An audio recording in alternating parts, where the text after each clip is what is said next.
Rahim. Afsu salam bainakum. Assalamu alaikum wa rahmatullahi wa barakatuh. Nazungumzia kuhusu dua ambayo kwamba ni ya kulala, na dua nyingine ambayo kwamba nitafundisha ni dua ya kuamka.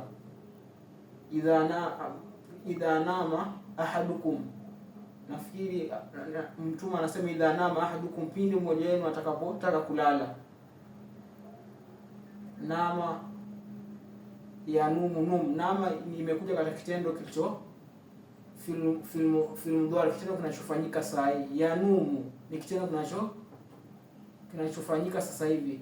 Num ni kitendo cha kuamrisha. Kwa hivyo na idha ahadukum, pindi mmoja wenu atakapotaka kulala, basi asome Allahumma bismika amutu ahya. Akishasoma dua kama hiyo, kwa Kiswahili anasema vipi? Allahumma bismika amutu ahya, kuwa najilinda na mashaitani usiku, najilinda kutokamana na kwa Mwenyezi Mungu, kwa Allah, kujikinga na viumbe ambavyo kwamba ni vibaya, ambavyo kwamba na mashaitani waliofukuzwa peponi. Baada ya hapo, mwanadamu kama huyu yafaa fahamu, pindi atakaposoma hiyo dua kila siku anapolala, ajue kuwa atapata faida moja. Faida ya kwanza, atakuwa amejikinga na wale majini, atajikinga na mashaitani, ndoto mbaya, zile ndoto ambazo kwamba anaota usiku mbaya, fikra mbaya. Basi akidhibitisha kusoma ile dua, basi atakuwa amejiepusha na mambo maovu. Kisha atakapoamka mwanadamu, basi pindi anapolala, kisha kiamka pia asema alhamdulillahi alladhi ahyana ba'da ma amatana wa ilayhi nushur.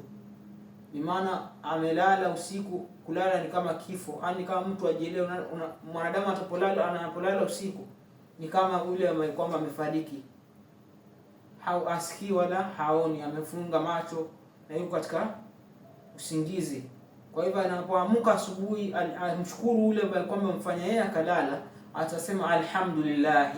Kwa Kiswahili maana yake namshukuru Mwenyezi Mungu, alladhi, ambaye kwamba akhyana, ameniamsha mimi ama amenifufua mimi kutokamana na kufa ama kutokamana na kulala. Baada ma amatana, baada ya kulala akakuwa ni mwenye kuamsha. Kwa hivyo alhamdulillah alladhi, atajua kwamba Mwenyezi Mungu ambaye kwamba anamshukuru Mwenyezi Mungu ambaye kwamba amemwamsha kutokamana na usingizi wa usiku, na amemjalia yeye kuamka mzima, kuamka akawa mwenye kuona macho yake. Kwa hivyo, na faida gani atakapopata Muislamu ambaye kwamba ameamka na kasoma ile dua? Kitu ya kwanza, malaika watamuombea msamaha kwa Mwenyezi Mungu, kwa sababu amemwomba Mwenyezi Mungu, amemshukuru Allah, alhamdulillahi alladhi akhyana ba'da ma amatana wa ilayhi nushur. Na mja kama huyo, thawabu nyingine ama faida nyingine, akikuwa ni mwenye kusoma hivyo, basi atakuwa ni mcha Mungu, mu'min. Bimaana si watu wote ambao kwamba wataamka asubuhi wawe ni wenye kusoma. Kwa hivyo yeye atakuwa ni yule mu'min, yule mtu ambaye kwamba ni mcha Mungu. Kwa hivyo ameamka asubuhi, alhamdulillah alladhi akhyana ba'da ma amatana wa ilayhi nushur, ametanguliza Mwenyezi Mungu akamshukuru. Kwa hivyo vile vile pia alipomshukuru Mwenyezi Mungu, bimaana anasema yule la yashkuru nasa, yule ambaye kwamba hata mshukuru mwanadamu, vile vile hata mshukuru Mwenyezi Mungu. Kwa hivyo vile alivyomshukuru Mwenyezi Mungu, alhamdulillah alladhi akhyana ba'da ma amatana wa ilayhi nushur. Inshallah atapata faida gani? Faida atakayopata ni ile ucha Mungu.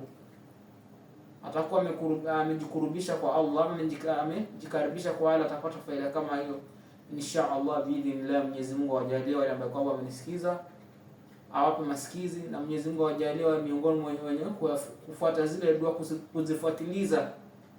Wa salamu wa rahmatullahi wa barakatuh wa afwan minkum.